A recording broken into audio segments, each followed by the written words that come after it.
Right there. Oh. Yes. Whoa. This video is brought to you by SimpliSafe. There's no safe like SimpliSafe.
Well, I crashed. I was going down the front straight and hit the brakes. You probably can see me trying to counter it, and it just instantly went in the wall. I'm fine. I inconvenienced them, and that's the biggest bummer right now. This has been one of the greatest experiences of my life. Even this doesn't even tarnish it. That one got out for me, and I want to look at the data and see exactly what I did. It's a little more expensive than most of the other lessons right now. Thankfully, it was the front, and this is a rear-engine car.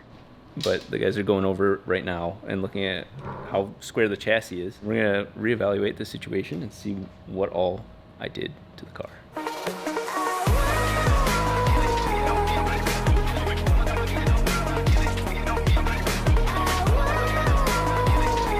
You're gonna watch frame by frame what happened between me and the car and the road. And it's actually insane how quickly things can get out of control. So check this out. So we're coming down into the front straightaway, and you guys can watch how fast this snaps.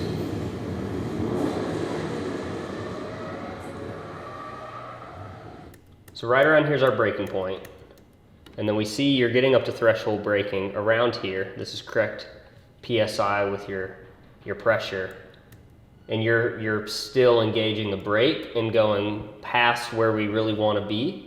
And you're maintaining that. You're still technically straight, but now all the weight is sitting on the front axle. And I have not even downshift. I'm still in 6. Yep. Yep. You're still in 6th gear. And then now the rotation starts to happen. You're still close to threshold braking, being at 300, 290. And now you realize very quickly this is not going the right way. And then in these cars, where the body deploys like that, that's basically just a way these cars are built to snap apart so it can disperse the energy. If I'd done that in any of my cars, game over. It shows you why you'd want to own a Radical to improve your skills instead of doing it in a very expensive car. These cars are short wheelbase, so with a short wheelbase car, they're gonna rotate quickly. And even in these situations, how fast that rotated. Your braking, you got to the threshold, your pressure was good, it's just you were there for too long a period of time. Yeah. And the rear end is up in the air. Can't keep up with it. On our day off, we are still back at AMP, and we are over on the karting section. I'm gonna do a session or 2 or 3, we'll see. These karts are fun. It is definitely that intermediate step into getting it onto the big course. If you're younger or even 40 or older, it's expensive, but it's so worth it. You know, it has been several years of this little guy without a single problem. And look at that, look at all that dust down there. It doesn't stop taking care of me. And in fact, this is the first time that I've had to replace the batteries. That's how reliable the system is. It told me, hey, batteries are low. That sort of peace of mind of something in my life is watching out for me. I'm jealous of whoever came up with the name SimpliSafe, because that is such a true name. It's just simple. It makes my life simple. It makes me feel safe. This system has been incredible. Temperature sensors for the shop, the fire, detection, the entry detection, the cameras, the outdoor cameras. The list goes on, and if anything, that's what's great, because you can make your system how you want to be protected. And it has fast protect monitoring. It has all of the services on top of the features that I've come to love over the years and come to trust because of SimpliSafe. Even the smart camera behind me plays a pivotal role in my shop because it can be transmitted wirelessly. It doesn't have to be plugged into power. It doesn't have to be plugged into anything. And it's got a lot of very intelligent features built into just that little white camera. Save 20% on your SimpliSafe security system when you sign up for Fast Protect monitoring and get your first month free. Go to simplisafe.com/RobDahm. There's no safe like SimpliSafe. To get my mind right for the race tomorrow, it is nature that will help.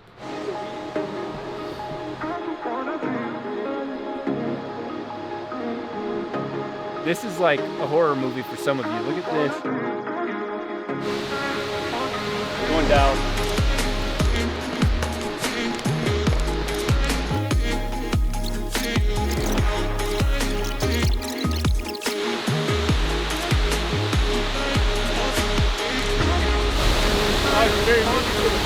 Oh, the water's nice.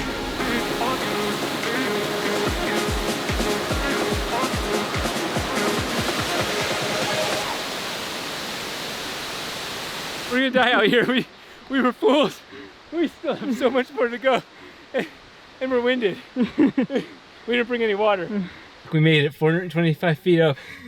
We did not plan ahead, but it was worth the shot.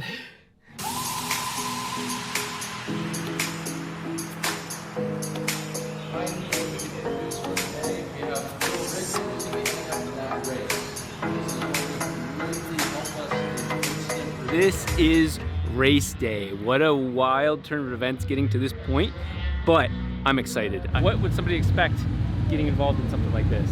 Well, first, just to say, I've been really impressed with how you've done. For never being here and never driving a car like this is a baptism by fire, for sure. He's exceeded the lap times I thought he was gonna do, so I've been really happy about that.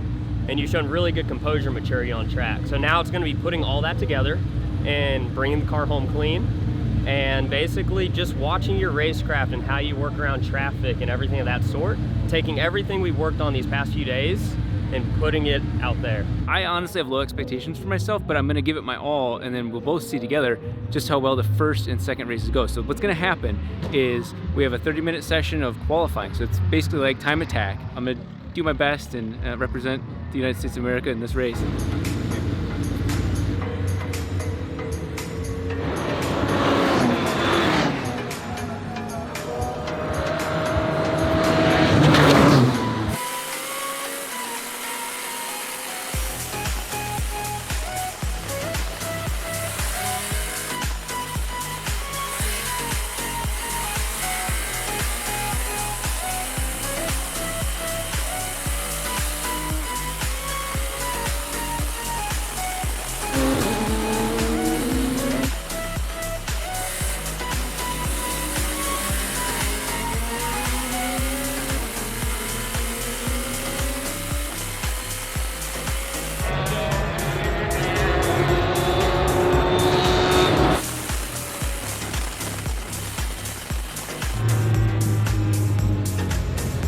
I don't know if you guys can see the tears coming from my eyes.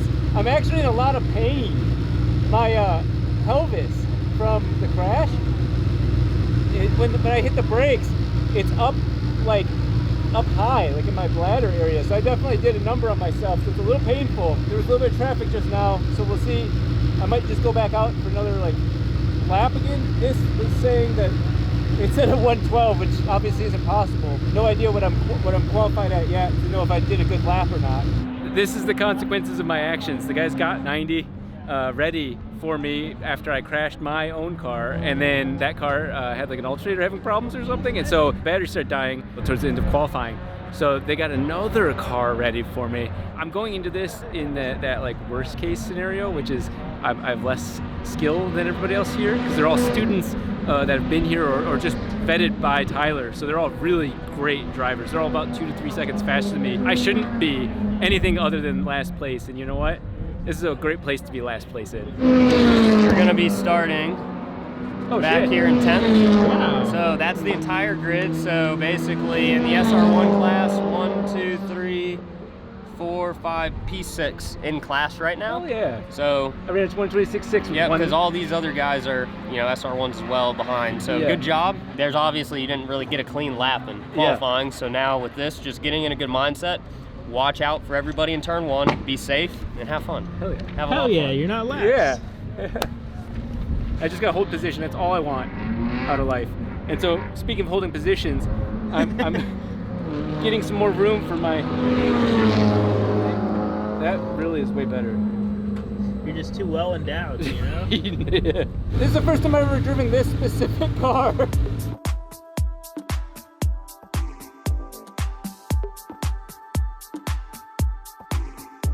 Pace car is coming off, so we are about to get underway here.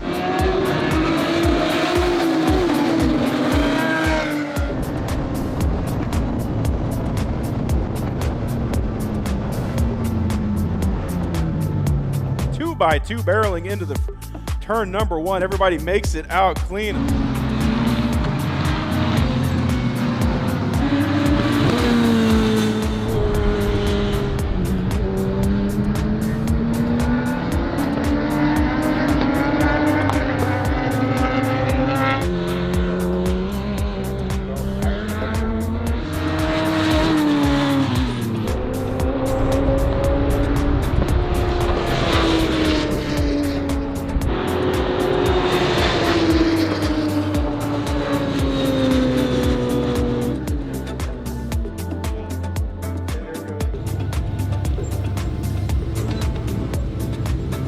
My very first race, and it's kind of an interesting experience. It was really just me time attacking by myself because turn 1, the guy boxed me out. I'd never done that before, and so then I was instantly in last place on the very first turn. I gave it my all, and honestly, that car was way slower than my previous one. Side by side, going the same speed, all of a sudden they would just accelerate. You can look at the logs. I'm 100% flat more this time than I ever had been, and the car was just not there. And I'm not blaming the car because I mean, these guys are all cutting 2-3 seconds faster than me to begin with. It wasn't blatant error on my part for once. My internals felt better, but they're still a little bit in pain. But all in all, I was very happy with how that went. So Rob, his car was at 60% for that race. All of our school cars for our 3-day school and our 1-day school are set at 60%. It's a minor throttle stop, because these cars are already very fast, and for somebody who's never raced a car like this, we want to kind of get them into a rhythm first. That is why he was behind that distance on the lap time. We will have that ready for race 2. But again, it's a good way for you to kind of get introduced to it. Yeah. And get into a good rhythm. I'm not going to blame anything other than my driving, because that's what I'm here for. We were side by side, and every car was just pulling past me, and I'm like, I'm flat. I've been flat, like he taught me, and like there's no traction issues, and I'm like, huh. That's weird. So it is officially race 2. My first race at 100% power. So now I don't have that as an excuse, sadly. But again, I'm probably going to be in last place, and I'm okay with that because now I'm going to be at 100% power by myself, watching other faster people. This sounds cheesy, but you have to understand, getting to do this, being here right now, that's the win.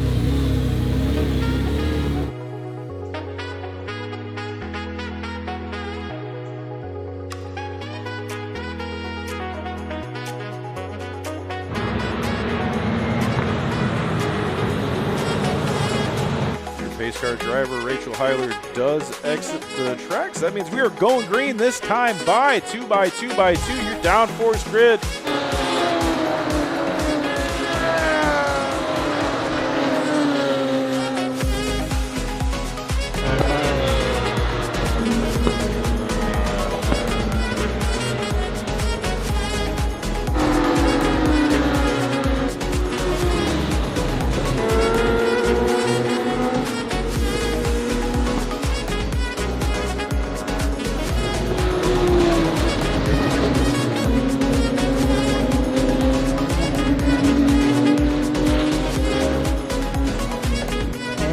Did that.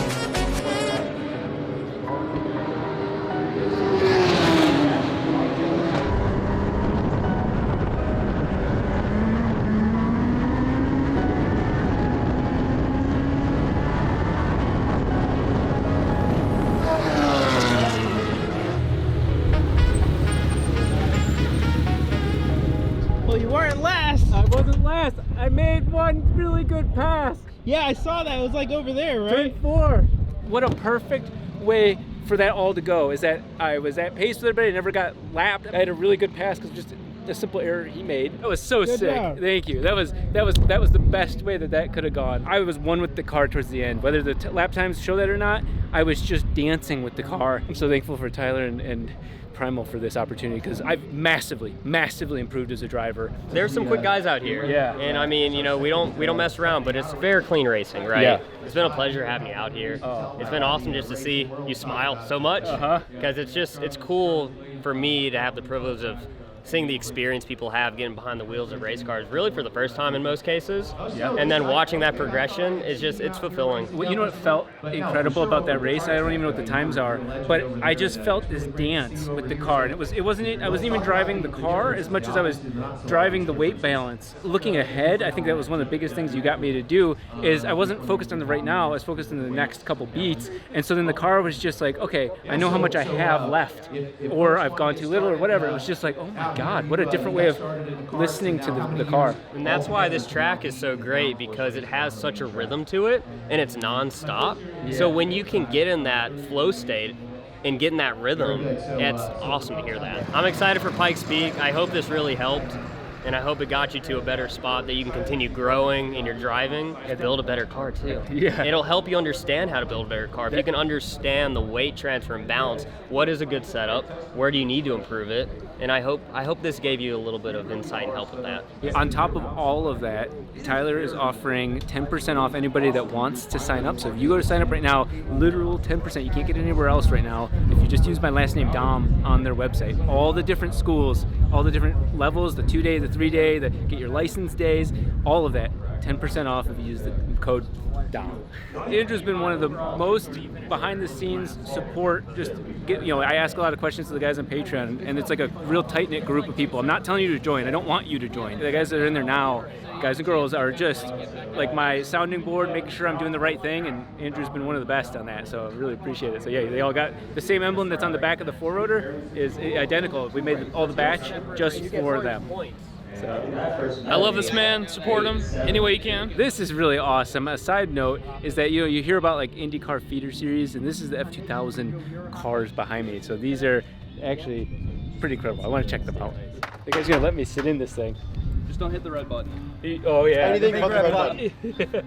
The halo's kind of tricky at first. Yeah, that's a new one. Used to. You guys adjust to the halo pretty quick. I mean, visuals and all that. Yeah, it's weird because like when I first drove one, like I'm sat here like there's no way. Like how are you able to see? You know? Yeah. And then you go out there and it's like you don't even notice it. You know, from the start, it's crazy. Describe it. It's like your nose. It's always there. You should be able to see it, but your eyes just go around it. After looking at the Formula cars, which is those guys invited me to go drive those, there is an egg hunt. Coincidentally, we're actually looking for the little baby GoPro. That's our Easter egg. Yeah, our Easter egg is finding our little GoPro. It's not connecting. Is it in one piece? It's in one piece. The lens looks good. Oh my God. The lens is right there because I found 2 eggs over there, huh? This is the only egg I wanted. I thought it was a goner. No way. I was like, okay, I get faster and faster and faster, and then switching gears. Dude, how did you know it was here? I just had a gut feeling. Okay, let's see if it comes back to life. Yeah. So it's probably got footage of it flying off. That's probably sick footage. Yes. Right there. Oh. Yes. Whoa. It spun like crazy. Wow.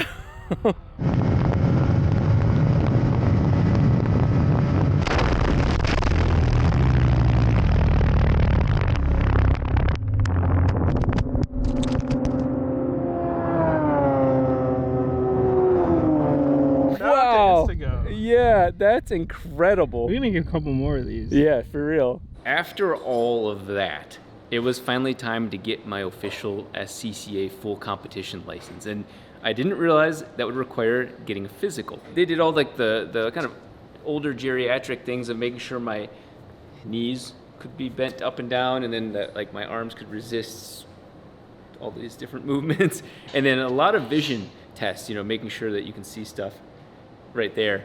And with all of that and the fear of getting my testicles fondled, I passed my physical. And then with that applied or submitted, this is a major moment for me. Oddly enough, it's just a little kind of crappy email And you do spend a lot of money with SCCA to do this. So if any of you guys are higher up in the SCCA, give the members something. It's finally the very first certification or approval or license to say, hey, this guy isn't completely insane behind the wheel. And so I am officially a full competition license, and it's active until, well, the end of this year. So half of a year. So I do have to do at least one SCCA event, which Pikes does not count as. Nonetheless, this is a very big moment for me, even though it comes in as a really small email. I only had to crash at 130 miles an hour to earn it. While we were gone racing to my heart's content, Ryan was doing a phenomenal job with finishing a lot of things that I had asked to be done. He mocked up and got the engine tunnel done. Now, we haven't touched this because we're gonna wait until we get all the shifters in and then recreate that and make it a clean, serviceable piece. Really doesn't interfere with much of anything, even putting the stock dash back in. It could be done just fine. Let's take a look at the rear diff. So this is a little upside down, but what you see is the ears on this diff plate, as well as the stands here. Ryan has tacked these back in. Ultimately, from our point of view, dropping the rear diff down, but it's upside down, so it actually picks the diff up. Now, of course, that sounds like a bad idea, that you don't want your center of gravity higher, but 1 inch higher actually puts the axles in line much more with the lowered wheels. So yeah, we raised the diff up 1 inch. The whole car can be lowered 1 inch, diffs back down to ground zero. The entire car has now lost 1 inch of height for the center of gravity. Kind of a win. It looks like a short-term loss for a long-term win. If we left the diff the way it was before, the axles only got to a certain angle and they bind it up. That wasn't gonna work for what we needed. One of the issues with this project right now is honestly the absolute stress I'm under to make it happen.